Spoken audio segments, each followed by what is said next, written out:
CNN has been to the region, reporting on a wide range of atrocities there, and that led to the US Senate unanimously passing a resolution this month calling for the immediate withdrawal of Eritrean troops from Ethiopia's northern Tigray region. Well, my next guests are Carl von Batten, who heads the von Batten Montague York, Washington, D.C. advocacy group that led the push for this U.S. resolution on behalf of the Tigray Center for Information and Communication. In Chicago, Sina Jimo runs the Oromo Legacy Leadership Advocacy Association, which started working with the U.S. Congress 5 years ago. And it is an absolute pleasure to have you both here this evening. Thank you. Carl, let me start with you.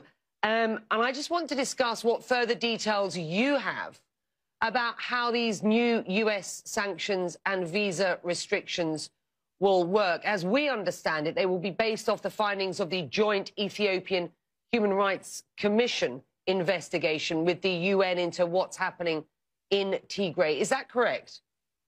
Hello, Becky.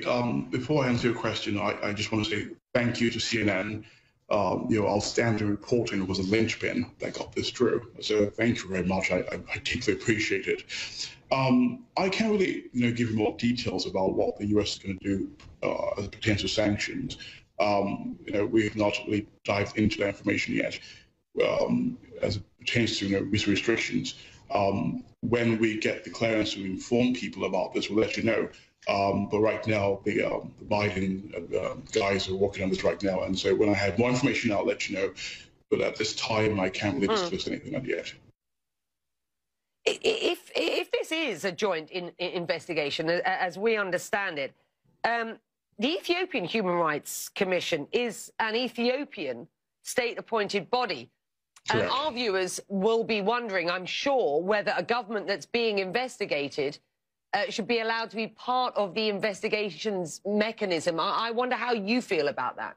I think it's insanity, and that's why the Senate resolution calls for an independent investigation, no joint investigation. It's like having Pol Pot and the Cameroon take part in an investigation into their crimes. It makes no sense, and that's why the U.S. Senate was very loud in demanding to have independent investigations. And I do believe the Biden people are going to push for that too. Right now, we're assessing what's going on. The president is an outstanding person. He was waiting for the Senate to say something before he did anything, because, again, we know the White House is in charge of foreign policy. And based on all our discussion, we knew Biden was waiting for the Senate to say something. And as soon as the Senate spoke loudly, he acted. He's a wonderful fellow, and he takes his time, but he responds. And I do believe, and this is my personal opinion here, that the push is for independent investigation and not a joint investigation. And again, this is my personal opinion. Sina, what do you make of all of this? This move by the US, is it enough? What are you calling for at this point? Thank you so much, Becky. It's an honor to be here. Yes, I do think it is a very good start. Obviously, as you mentioned, we've been working with the U.S. government since 2016 for 5 years. The Oromos are the single largest ethnic group in Ethiopia that the national community don't know about it. And they are the #1 target of the Abiy. Abiy came to the power in 2018 on the back of Oromo protests. Over 5,000 Oromo had died between 2014 and 2018, which Abiy was part of the system for 27 years. And he came to the U.S., and I've met him about 4 times, where he asked for forgiveness for the crime that he did under TPLF, along with the TPLF and all other parties. And he asked for forgiveness and an opportunity to transition the country into democracy. And a state of democracy, he went in his own way. But today, the Saturday statement from the administration, it is a very good and clear message. The administration have been very lenient and very kind. Yeah. So just from both of you, Basina, let me start with you. The Ethiopian government has responded to the US's decision, saying, and I quote here, "It should be understood the government cannot be compelled to sit down and negotiate with the TPLF." I want to give you both an opportunity to weigh in on that statement from the Ethiopian government? Sina, firstly you, if you will. Yes, Becky. So the administration, the Abiy administration, just about a month ago, he labeled the TPLF and the armed group of Oromo Liberation Front, which he calls it a Shane, as a terrorist organization. He rushed asked the parliament to approve it.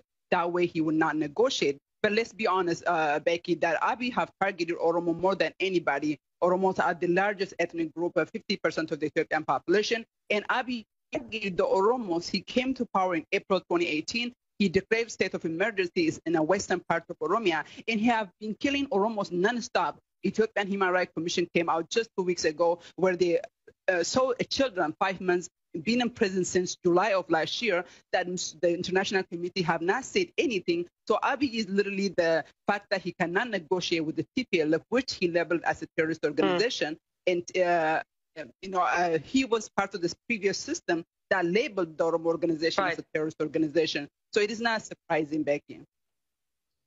Carl, very briefly, your response.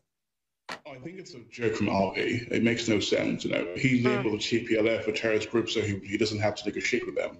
I think we should have a negotiation.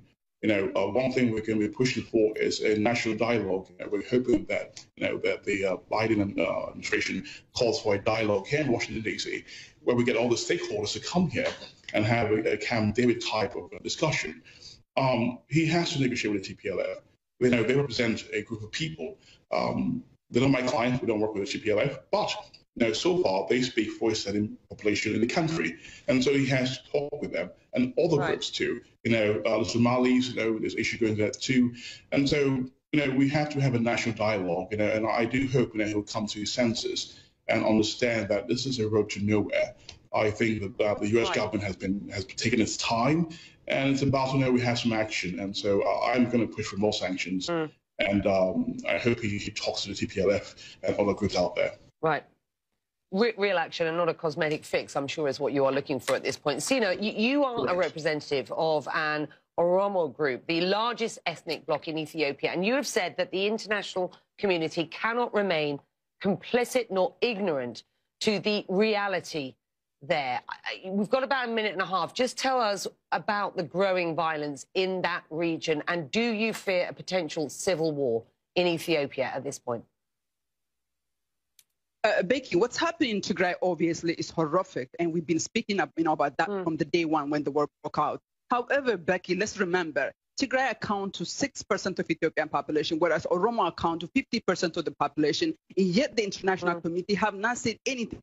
Just 2 weeks ago, a young man, 9th grade student, he was publicly executed in front of 200 people, his mom and dad, and his crime is allegation. And the Oromia regional government came out saying that is the direction we gave to the authority. And then the silence of the international community sent Abiy that it is okay to kill Oromos as long as you don't kill the Tigrayans, which is a wrong message, because Ethiopia cannot be a peace. The region cannot be stable when you have 50 million Oromos who are protesting, being killed day and night. The international community must really speak up if you want to bring a peace and a stability to the region. It's not something like you can ignore. As Oromo, we feel frustrated, Becky, because we've been protesting in Washington, D.C. for years. We've been speaking about Abiy from the day he came to power, that he fooled us, he fooled the international community. When Hatal Mundesa was killed last July, Becky, that thousands of Oromos came out, and 2020 Congress wrote a letter, but still we have yet to see. But I think there is no way around. Right. I'm going to have to take a break at this point. I'm just right up against some timings here, but thank you. We will have you guys back, and we will continue to report on this story.